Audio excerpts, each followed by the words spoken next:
আমি একটা বাসায় কাজের মহিলা হিসেবে কাজ করতাম। আমার বয়স ২০ বছর। আমি দেখতে সুন্দরী ছিলাম। আমি যে বাড়িতে কাজ করতাম, সেই বাড়িতে একটা ছেলে ছিল। তার নাম স্বপন। সে ইন্টারে পড়ত। একদিন সেই ছেলেটি আমার কিছু টাকার লোভ দেখিয়ে ঘরে বন্দি করে ফেলে। তারপর আমার সাথে যা ঘটেছিল, সেটা শুনলে তোমাদের মাথা ঘুরে যাবে। তাহলে আসল ঘটনাটি বলি। আমাদের বাসার কাজের মহিলা হুট করে একদিন বলল কাজ ছেড়ে দিবে। প্রায় ৩.৫ বছরের কিছু বেশি সময় ধরে সে আমাদের বাসায় কাজ করছে।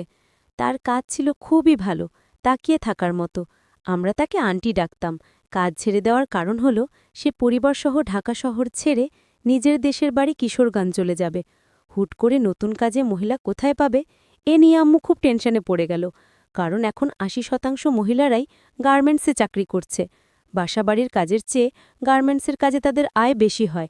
আম্মুর টেনশন শুনে কাজের আন্টি বলল সে নিজেই তার পরিচিত একজনকে জোগাড় করে দিবে। আম্মু কিছুটা নিশ্চিন্ত হলেও পুরোপুরি ভরসা করতে পারল না। সবার কাজ তো আর পরিপাটি নয়, তাই আন্টিকে বলল তিনি কাজ ছাড়ার আগেই যেন একদিন সেই মেয়েকে নিয়ে আসেন। একদিন কাজ করিয়ে দেখতে হবে। ভালো না হলে আম্মু নিজেই লোক লাগিয়ে কাউকে খুঁজে নিবে। কথা মতো একদিন মাত্র ২০-২৫ বছরের একটা মেয়েকে সাথে করে নিয়ে এলো সে। মেয়েটাকে দেখে আমরা অবাক হলাম। দেখতে যেমন সুন্দর, পরনের পোশাকও তেমনি পরিচ্ছন্ন। এই মেয়ে বাসার কাজ করবে ভাবতেই আমরা আশ্চর্য বোধ করছিলাম। কাজের আন্টির পরিবর্তে সেদিন কাজ করল মেয়েটা। আন্টি এবং আম্মু মিলে দিক নির্দেশনা দিচ্ছিল। কাজ শেষে তাদেরকে চা বিস্কুট দেওয়া হলো। খেতে খেতে মেয়েটাকে পরিচয় করিয়ে দিচ্ছিল আন্টি। সে বলল তারা যেখানে থাকে সেখানেই মেয়েটা তার একমাত্র ছেলে সন্তানকে নিয়ে ভাড়া এসেছে। নতুন এসেছে এই এলাকায়। এসেই সবার কাছে অনুরোধ করছে কেউ কোনো কাজ জোগাড় করে দিতে পারলে উপকার হবে। মেয়েটির স্বামী আছে, কিন্তু তার স্বামী তার সাথে প্রতিদিন ঝগড়া করে। তাই সে চলে এসেছে। তাই সে রাগ করে এখানে এসে নতুন ভাড়া নিয়েছে। আর দুটো বাসাবাড়ির কাজ করছে বর্তমান। আগে কখনো করেনি। ১ তারিখের আগে থেকেই মেয়েটি নিয়মিত কাজে আসতে লাগল। একদিন দেখলাম কাপড় ধুচ্ছে আর ফুপিয়ে কাঁদছে সে। আমরা নানান রকম প্রশ্ন করার পরেও সে কিছুই বলেনি। এরপর থেকে প্রায়ই দেখতাম সে কাঁদছে। আমরা অনেকবার জিজ্ঞেস করার পর কিছু জানতে না পেরে একসময় জিজ্ঞেস করা বন্ধ করে দিলাম। একদিন সে তার ছেলেকে নিয়ে এলো। প্রথমবার ছেলেকে এনে সে অনেক সংকোচ বোধ করতে লাগল। আমরা তাকে সহজ হতে ভরসা দিলাম। যেহেতু বাচ্চাটা ছোট, সেহেতু মাঝে মধ্যে আনতেই পারি। শুনলাম প্রতিদিন ছেলেটাকে ঘরে একা তালা মেরে চলে আসে। আশেপাশে মেয়েটার কোনো আত্মীয় বা পরিচিত নেই। দেশের বাড়ি বরিশাল। এরপর থেকে ছেলেটাকে প্রায়ই নিয়ে আসত। আমরা তাকে সবসময় এটা সেটা খেতে দিতাম। বাচ্চাটা ভয় নিতে না চাইলে তার মায়ের কথাই নিত। খুবই শান্ত বাচ্চা ছিল। একদিন মেয়েটা বাচ্চাকে কোলে নিচে শুইয়ে এসে আমাদের রান্নাঘরে বসল। আম্মু রান্না করছিল। আমি আম্মুকে সাহায্য করছিলাম। সে বসার পর কান্নার বেড় বেড়ে উচ্চস্বরে পৌঁছে গেল। আমরা জিজ্ঞেস করার পর সে সবকিছু আমাদেরকে বিস্তারিত বলল। করুণভাবে আমাদের কাছে সাহায্য চাইল। মেয়েটা যা যা বলল তার মতো করেই সবকিছু বর্ণনা করলাম। আমি বাবা মায়ের একমাত্র মেয়ে ছিলাম। আমার বড় ২ ভাইয়ের একজন সরকারি চাকরি করে, আরেকজন মুদি দোকানি। সবার মধ্যে একমাত্র হওয়ায় আমার দাগটি ছিল অন্যরকম। ধরাকে সরা জ্ঞান মনে করতাম। আমার অনেক অন্যায় আবদারও সবাই পূরণ করত। আমি ছিলাম সবার দুর্বলতা। সবার এত এত প্রশ্রয়ের কারণে আমি বিগড়ে যাচ্ছিলাম, সেটা কেউ বুঝল না। স্কুলের গণ্ডি পেরোনোর আগেই স্কুলের ছেলের সাথে আমার ভালোবাসার সম্পর্ক তৈরি হলো। স্কুল ফাঁকি দেওয়া শুরু করলাম, যার কারণে প্রতি পরীক্ষায় ফেল আসত। শিক্ষকরা বাবা মায়েকে ডেকে ডেকে বিচার দিলেও বাবা মা কখনো আমাকে মৃদু ধমক ছাড়া আর কোনো শাসনই করলেন না। এতে আমি আরও প্রশ্রয় পেয়ে গেলাম। স্কুল, কোচিং আর বান্ধবীদের বাড়ি যাবার নাম করে ছেলেটার সাথে ঘুরে বেড়াতাম। সে আমার জন্য অজস্র টাকা পয়সা খরচ করত এবং সব সময় এটা সেটা উপহার দিত। এ কথা সে বুঝতে পেরে আর দেরি করেনি। এক পর্যায়ে তার সাথে আমার বিয়ে হয়েছিল। বিয়ে হওয়ার পর তার চরিত্র সম্পর্কে জানতে পারি। তার আচার আচরণ ভালো ছিল না। তার সাথে আমার ৬ মাস সংসার ঠিক ছিল। এক পর্যায়ে তার কাছ থেকে আমি অবহেলা পেতে থাকি। আমাকে সে কোনো মূল্য দেয় না। আগের মতো সম্মান করে না। তার মিষ্টি কথা, টাকা খরচ, ওহন আবদার শুনে আমি জ্ঞানশূন্য হয়ে গেলাম। আমি ভেবেছিলাম না, তার সাথেই সারা জীবনটা কাটিয়ে দেব। কিন্তু তার আর আমার কপালে ছিল না। তার সাথে আমার ঝগড়া লেগেই থাকত। সে আমার কোনো কথাই শুনত না। শেষে বুঝতে পারলাম তার সাথে সারা জীবনটা কাটানো আমার পক্ষে আর সম্ভব না। আমার এক ছেলে সন্তান ছিল। আমি তাকে নিয়ে এ বাড়ি থেকে চলে আসলাম সারা জীবনের জন্য। আমি তাকে ডিভোর্স দিতে বাধ্য হলাম। বাবার পারিবারিক অবস্থাও তেমন ভালো না। বাবা বর্তমান অসুস্থ। আমি ছাড়া বাবাকে দেখাশোনা করার মতো আর কেউ নাই। যারা ছিল তারা অনেক দূরে চাকরি করে। ছোটবেলায় আমার মা মারা গিয়েছিল। এখন বাবাকে দেখাশোনা, আমার খরচ করার মতো কোনো পয়সা নেই। আর তাই বাধ্য হয়ে আমি আপনাদের বাসায় কাজ করতে এসেছি। আমি কাজের মহিলার কথাগুলো শুনে আমার খুব খারাপ লাগছিল। এই মেয়েটাকে এভাবে সে ফাঁকি দিতে পারল? এত সুন্দর একজন মহিলা, তার কথায় বুঝলাম আসলে সে একজন শান্ত নীরব প্রকৃতির লোক। আর এই মহিলাটাকে সে এভাবে ঠকাতে পারল? যাই হোক, কাজের মহিলাটি আমাদের বাসায় সকাল 6টায় আসে আর রাত 8টায় চলে যায়। আমি স্বপন, আমার বয়স 22। আমি এবার ইন্টারে পড়ি। কাজের মহিলাটি আমার সময়মতো চা বানিয়ে দেয়, কাপড় চোপড় ধোয়ায়, খাওয়া দাওয়া সব কাজ করে এই মহিলাটি। এই মহিলাটির এই কষ্ট দেখে আমার খুব মায়া হতো।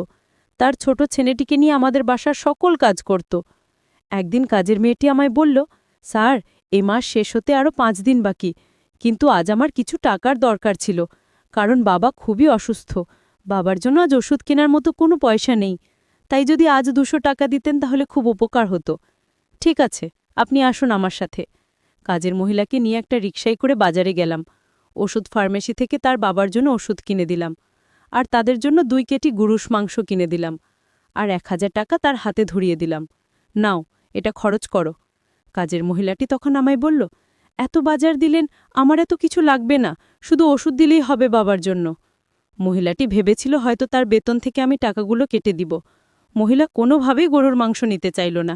আমি বললাম, আরে রাখুন সবগুলো, আমি এটা আপনাকে এ মাসে বোনাস দিলাম, আপনার বেতন ঠিকই আপনি পাবেন। কাজের মহিলাটি অবাক হয়ে বলল, দেখুন, আপনি আমার জন্য এত কিছু করছেন কেন? সে বলল, আরে, আজ যদি আমার একটা বোন থাকতো তাহলে আমি কি তাকে দেখতাম না? কিন্তু আমার কেমন জানি একটা সন্দেহ হলো, ছেলেটি আমায় এভাবে আর্থিকভাবে সাহায্য করার কারণ কি? আমার কেমন জানি বিষয়টা অদ্ভুত লাগল। যাই হোক, আমি বাজার নিয়ে বাড়িতে ফিরলাম। তারপর রান্না করে বাবাকে খাওয়ালাম। পরের দিন আবার যখন তার বাসায় কাজ করতে গেলাম, তখন বাসার ছেলেটি, মানে আমি যাকে স্যার বলে ডাকি, তার নাম স্বপন, সে আমায় তার রুমে ডাকল এবং বলল, আপনি আমার জন্য ভালো করে একটি চা বানিয়ে নিয়ে আসুন।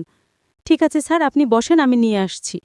স্বপন তখন আমায় বলল, আপনি আমাকে স্যার বলবেন না, আপনি আমায় নাম ধরে ডাকবেন। আমি তার কথা শুনে কিছুটা অবাক হয়েছিলাম। তারপর চা নিয়ে আসলাম। চাটা খেয়ে সে আমার খুব প্রশংসা করল, আপনার হাতের চা অনেক ভালো হয়। আমি তার এই কথাটি শুনেও কিছুটা আশ্চর্য হলাম, কারণ ইদানিং লক্ষ্য করছি সে আমার প্রশংসা করছে, আমার কি লাগবে না লাগবে সব কিছুই দেখাশোনা করছে। একদিন স্বপনের মা বাবা ঢাকা বেড়াতে যাবে, কিন্তু স্বপন যাবে না, কারণ তার নাকি সামনে পরীক্ষা। আর তাই সমস্ত বাড়ির দায়িত্ব আমার হাতে বুঝিয়ে দিলেন। তাদের আসতে নাকি 1 সপ্তাহ সময় লাগবে।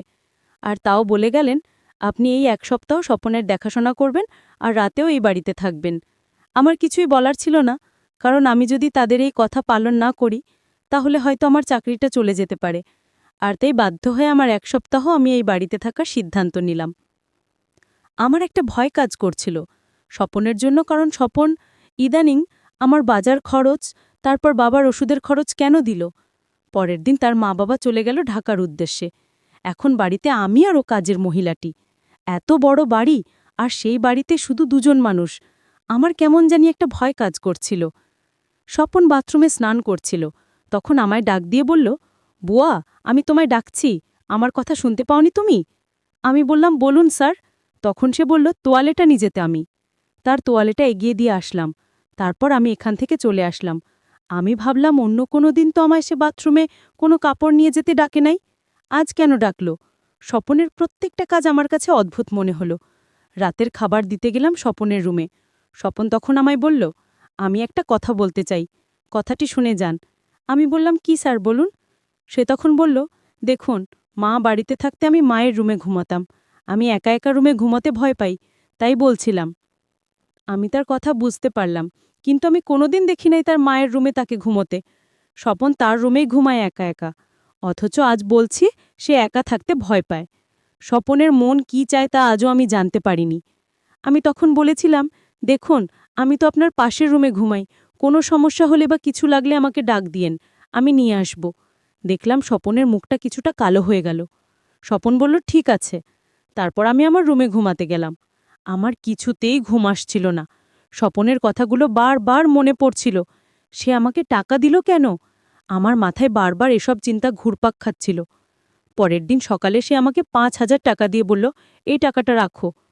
আমি বললাম, এত টাকা আমাকে কেন দিবেন? সে বলল, আপনার বাবার ওষুধ কিনে খাওয়ানোর জন্য। কেন দেবেন আমায় এত টাকা? স্বপন বলল, এমনিতেই দিলাম তোমার বাবার জন্য। আমি বলেছিলাম, আপনার টাকা দেওয়ার পিছনে কোনো স্বার্থ আছে। সে বলল, আরে আপনি কি বলছেন? আমার আবার কি স্বার্থ? কাজের মহিলাটি বলল, এখনকার যুগে